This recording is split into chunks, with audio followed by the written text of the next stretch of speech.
Alors, justement, si on s'intéresse quand même à ce qui a été fait depuis l'élection du président Macky Sall, puisque c'est lui dont vous parlez, si on prend l'économie par exemple, selon la Banque mondiale, c'est le rapport de la Banque mondiale sur la situation au Sénégal, la croissance économique se serait établie à 6,8% en 2017, soit la troisième année consécutive de croissance supérieure à 6%, un résultat, et c'est toujours la Banque mondiale qui le dit, qui tient en partie à la mise en œuvre du plan national de développement lancé par le président Macky Sall. Là, ce sont les chiffres d'une institution internationale. Que dites-vous, vous? Vous savez, madame, moi, je suis financier de formation.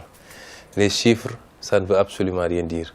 Je vous donnerai les mêmes chiffres que c'est la troisième année consécutive que le Sénégal est placé parmi les 25 pays les plus pauvres, malgré ce taux de croissance. Donc, chiffre pour chiffre, on peut vous en sortir. Ce qui est important, c'est que d'abord, il y a un taux de croissance. Mais un taux de croissance qui n'a réduit ni la pauvreté, mais qui n'a surtout pas permis de créer des emplois. Parce que c'est un taux de croissance extraverti. Aujourd'hui, quand vous avez 84% de votre économie tenue par des intérêts étrangers, vous faites 10% de taux de croissance, les 8,4% sortent de votre pays. Et ce n'est pas une croissance endogène, ce n'est pas une croissance structurelle en plus, parce que c'est une croissance qui n'est due qu'à la bonne santé de l'économie mondiale. Vous savez que le cours du baril du pétrole a été descendu pratiquement jusqu'à $30 ces 3 dernières années.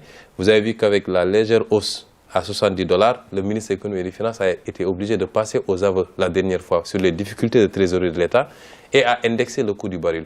Parce que ce ne sont pas des croissances structurelles indexées sur une transformation en profondeur de nos économies.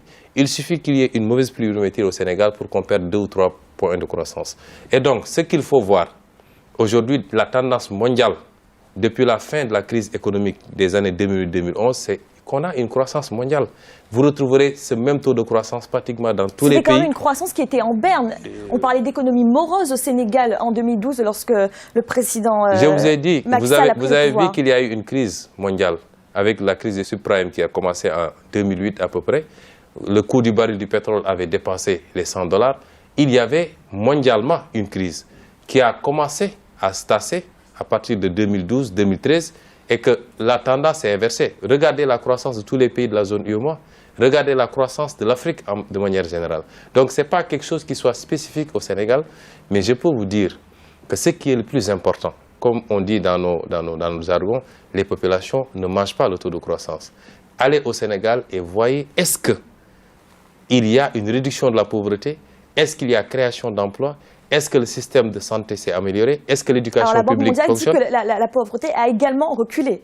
Ah non, je suis désolé, si c'est la Banque mondiale. C'est le rapport de la Banque mondiale. Regardez le rapport des organisations spécialisées dans le classement selon l'indice de développement humain, dont le dernier rapport qui classe le Sénégal parmi les 25 pays les plus pauvres du monde.